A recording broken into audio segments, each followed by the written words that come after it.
After a chaotic FA Cup tie in Birmingham, Newcastle came through impressively in the end.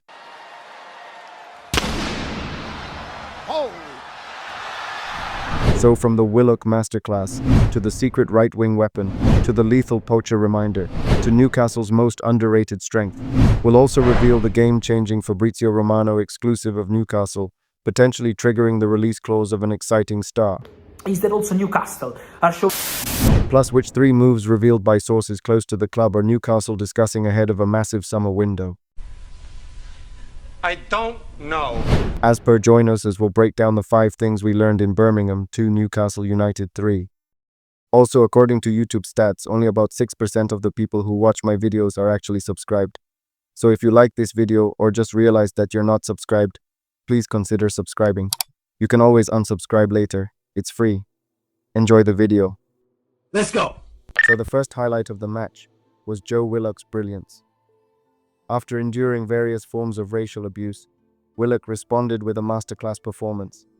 Much improved from earlier in the season, he was direct, quick, and clinical, qualities that have been somewhat absent lately. Having the most dribbles in the match, he had a 8.6 match rating, 2 goals, 4 out of 6 successful dribbles, 2 key passes, 1 big chance created, and a massive 7 out of 15 duels won. This performance not only showcased his talent but also provided a platform for him to build upon for the remainder of the season. In an ideal scenario, Gordon would return soon, with Barnes as a backup. However, Howe suggested that Willock could continue to be an option on the left rather than strictly in central midfield. It was interesting to see him there, Howe said. With Anthony's injury, we played Joe in his position as a wide left player. I thought he did really well. I think he's got the running capacity to play in that position.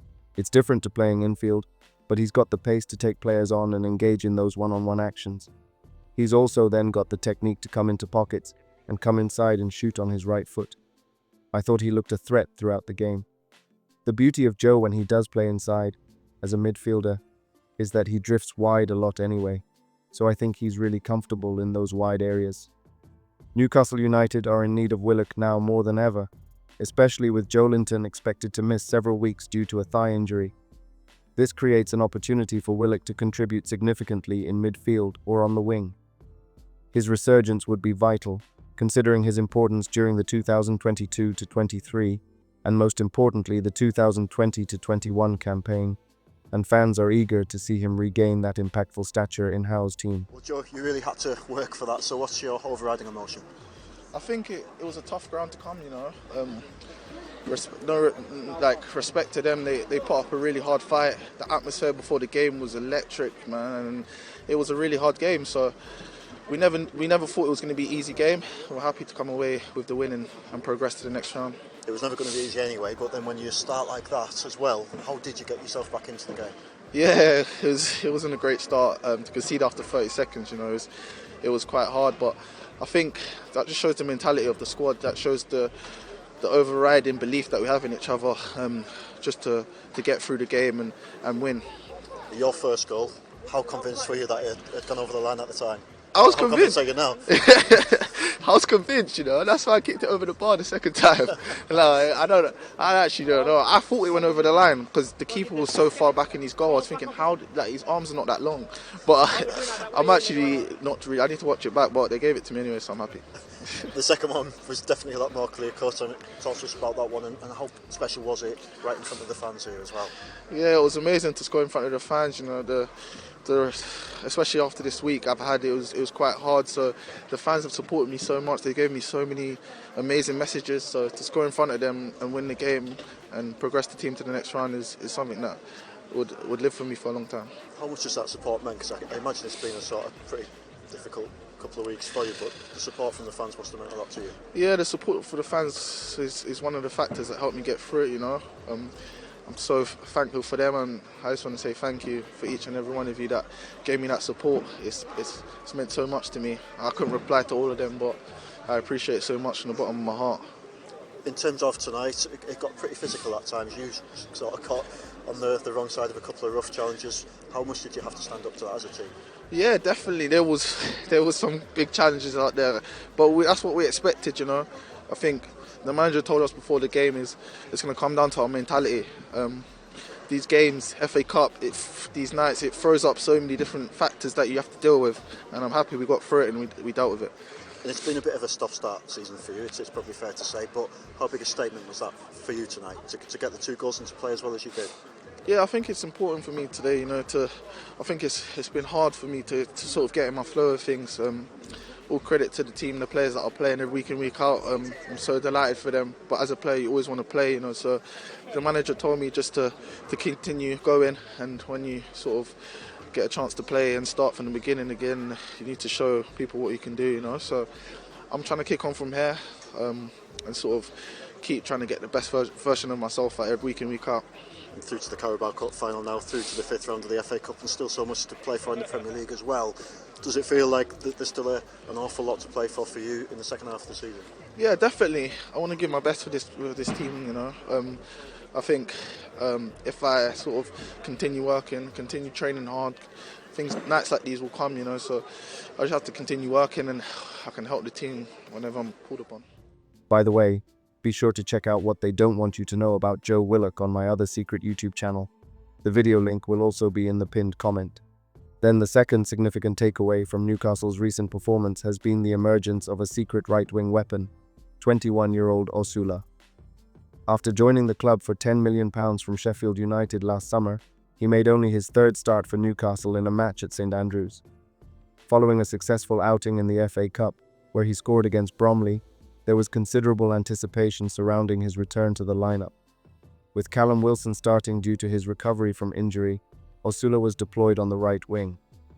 Although he didn't find the back of the net, he undoubtedly stole the spotlight, contributing a couple of assists and proving to be a constant threat throughout the match, having the most shots and chances created.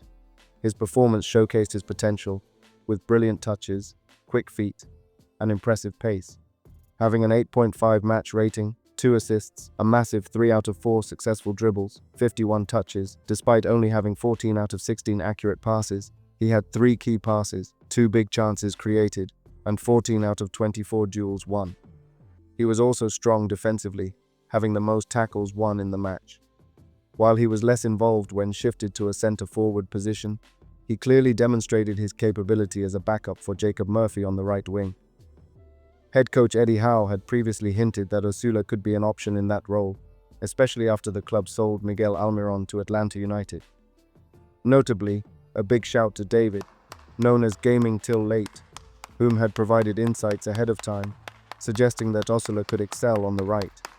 This foresight proved accurate, as Osula's performance has made him a player to keep an eye on as he continues to develop within the squad. Then, as Emil Kraft demonstrated that he fully deserves a new contract with his recent performance, which was marked by having the most passes and highest passing accuracy in the match, as he fully filled in seamlessly at centre-back, despite primarily being a right-back. It seems one of the most underrated strengths of Newcastle United is the versatility of its players. Many squad members can effectively perform in multiple positions, which adds depth and flexibility to the team. Players like Joe Willock, Osula, Kieran Trippier, Tino Livramento, Anthony Gordon, Joe Linton, and even Alexander Isak, who can play on the left wing, are just a few examples of this versatility. This adaptability is one of the key factors contributing to Newcastle's strength as a squad. It allows the coaching staff to make seamless adjustments during matches, ensuring the team remains robust and competitive regardless of injuries or tactical changes. Such flexibility not only enhances the squad's overall performance, but also fosters a depth of options that can be crucial in tight situations throughout the season. Then, another thing we learned was the presence of Callum Wilson, who, despite not being heavily involved in the play, showcased his lethal poacher instincts. Good strikers possess an innate ability to position themselves effectively, and Wilson exemplifies this trait. Despite only having 15 touches and 4 out of 8 accurate passes, he had a 7.3 match rating, 1 goal, 1 out of 1 successful dribble, and 3 out of 5 duels won. It was encouraging to see him gain valuable minutes on the pitch as he continues his recovery. Speaking after the match, Callum Wilson said, "Felt good to be back out there with my team. Amazing support from you fans as usual, another cup win, and a long-awaited goal." Additionally, it was heartening to see Callum Wilson publicly support Willock, in the aftermath of the racial abuse he faced. They're not an easy season, but before we talk about your goal this evening, how pleased are you for him, given the abuse he suffered last week, that he was able to go out and put that performance in on the pitch tonight? Yeah, delighted for Joe. He's a big character in the dressing room. We all love him. We're all supporting and standing by him. And like he said, it's difficult when you're not in the team. And he's been patient. He's got his opportunity today and he's took it. So now it gives the manager options for him to come on that left-hand side, also in midfield as well. This camaraderie highlights the unity within the squad, emphasizing the importance of standing together against discrimination both on and off the field. Taking a look at the impact of the substitutes. As for Jacob Murphy, with Newcastle already favouring the right wing with Osula cooking, Murphy continued to contribute from that side as well. He came on as a substitute and was his usual threatening self, although he missed a crucial one-on-one chance against the goalkeeper. With a 7.0 match rating, 32 touches, 1 key pass, 1 out of 1 accurate long balls, 2 out of 3 successful dribbles, 1 big chance created, and 2 out of 3 duels won. His style, reminiscent of an old-school winger, continues to endear him to fans. However, it is Sandro Tonali who deserves significant praise for his impact on the game. While Bruno Guimaraes struggled to make his mark, not having a single key pass, often being pressured by Leonard, and ultimately substituted at halftime, Tonali came off the bench and changed the dynamics of the match. He made difficult tasks appear effortless, displayed class above his peers, and effectively broke up opposing attacks. His presence on the field instilled confidence in his teammates and shifted the momentum in Newcastle's favour during the second half. However, in a recent update, Sandro Tonali's agent Riso has recently dropped some interesting news on the player's future, saying, "Back to Serie A in June? He is one of the best midfielders in the world. He has a price Italian clubs will hardly be able to pay. I imagine a career for him far away from Serie A, hence all but rubbishing any potential move back to Italy." Meanwhile, Sean Longstaff, despite seeming to be a step behind the pace throughout the game and appearing to require too much time on the ball. He was decent, having a 7.1 match rating, 1 assist, 57 touches, 84% passing accuracy, 1 key pass, 1 out of 2 accurate long balls, 1 big chance created and 4 duels won. Lewis Miley, while not having a single key pass and being unable to replicate his strong performance from the Bromley game, he did have 52 touches, a 93% passing accuracy, 100% long balls completed, 100% successful dribbles and 3 duels won, and above all managed to complete the full 90 minutes, which should benefit his development.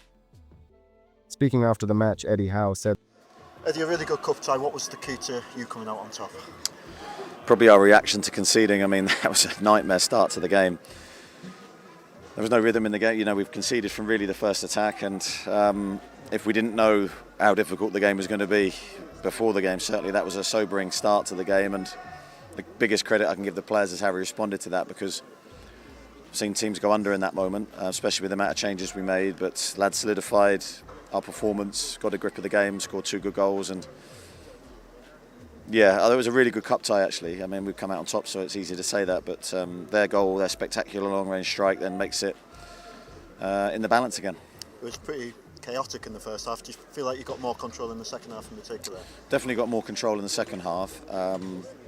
But I thought we had control probably for about 20-25 minutes of that first half, and then just towards half-time lost it again. But Birmingham in really good form, and they play a good style of football. We made changes, so there's always a slight risk in doing that, but I felt we absolutely had to, physically, mentally. And I was pleased with some of the players that came in. They did well. Joe Willock, Callum Wilson in particular, I thought stood out for us. Some good football from both sides. It got pretty physical at times as well in the second half, and you had to stand up to that.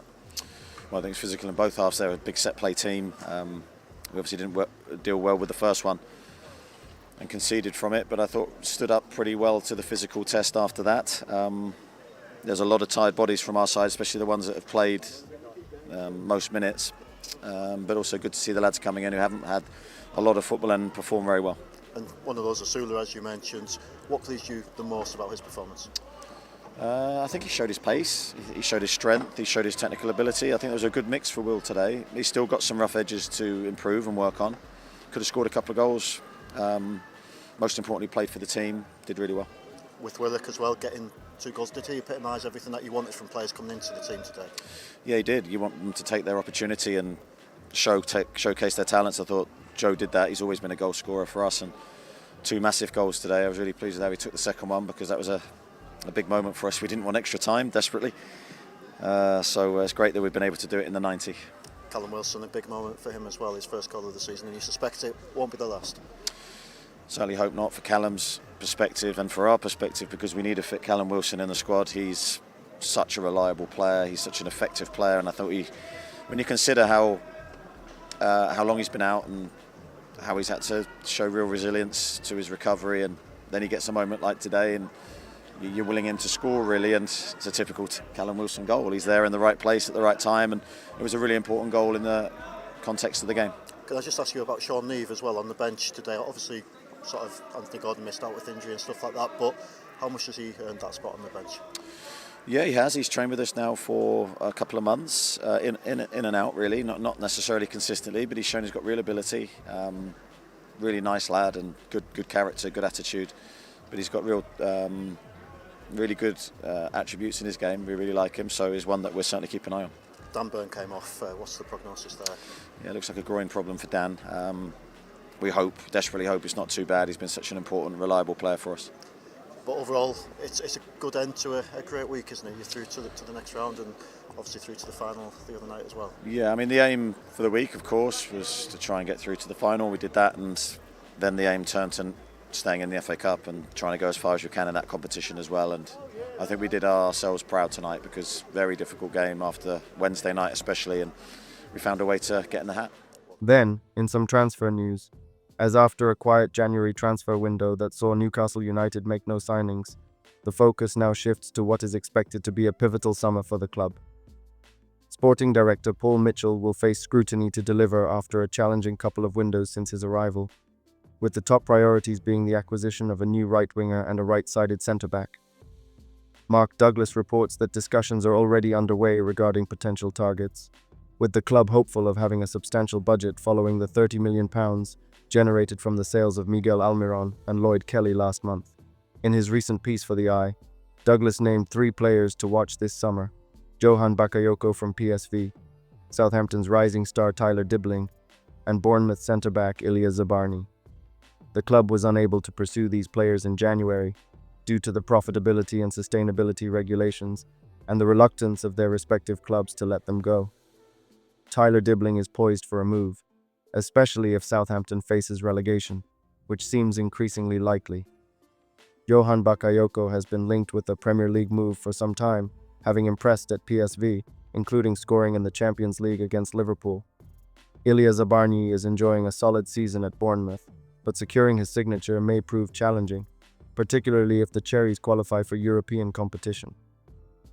While selling Almiron and Kelly for a combined £30 million could be seen as a strategic move by Mitchell, especially if Newcastle qualifies for the Champions League, the current injury concerns are worrisome. With Sven Botman, Anthony Gordon, and Dan Burn all uncertain for the upcoming match against Manchester City, alongside Harvey Barnes' absence, the squad's depth is becoming increasingly precarious. Mitchell and the club must address the lack of depth and the failure to bring in fresh talent to support Eddie Howe's first team. As the season progresses, fans will be hoping for a strong finish without regrets, while looking forward to a summer window filled with potential reinforcements. Talking about the summer transfer window, Newcastle United is reportedly interested in a summer move for Bournemouth defender Dean Huijsen, according to Fabrizio Romano. The Magpies are actively seeking centre-back reinforcements after a relatively quiet January transfer window, and are poised to invest if they secure Champions League football for the upcoming season. Romano revealed that Huijsen is among the players under Newcastle's watchful eye, noting that he has a release clause in his contract that will become active this summer. Dean Huijsen is attracting many clubs. I already mentioned Chelsea, and I keep mentioning Chelsea as one of the clubs interested. Then there is also interest from Bayern. They called to be informed of the situation of the player. What we can add is that also Newcastle are showing an interest in Huijsen. They are doing very well, and in case they will be in Champions League football next season, the investment on a centre-back could be made, and Huijsen is one of the players they are monitoring. Remember the exclusive story From mid-January, he has a release clause into his contract valid in the summer. So Huijsen will be, for sure, one to watch in the summer transfer window. We have plenty of time to mention that, but for sure, one to watch. The 6'5" Dutch defender has been highlighted as a promising addition, especially given his impressive debut season in the Premier League with Bournemouth. The Cherries boast one of the league's strongest defensive records, having conceded only 28 goals in 24 matches, with only Liverpool, Arsenal, and Nottingham Forest performing better defensively. Huijsen has been a key player for Bournemouth, featuring in 18 matches, scoring twice, and playing every minute since matchday 14. His stats reflect a solid performance. He maintains an 84% pass accuracy, averages 1.66 tackles per 90 minutes, and makes 6.00 clearances per 90 minutes. Newcastle previously attempted to strengthen their defense last summer, making 4 bids for Crystal Palace's Mark Guehi, with the final offer reportedly reaching £65 million. However, those bids were rejected, with the current squad featuring only 3 fit centre-backs, Sven Botman, Fabian Schär, and Dan Burn. Adding a player like Huijsen could significantly bolster Newcastle's defensive options. Overall, Huijsen's potential move to Newcastle could be a strategic investment for the club, as they look to enhance their squad depth and continue competing at a high level. Then, in an exciting development, if you would want to know Eddie Howe's weird simple tactic that is destroying teams, click the video link on screen now.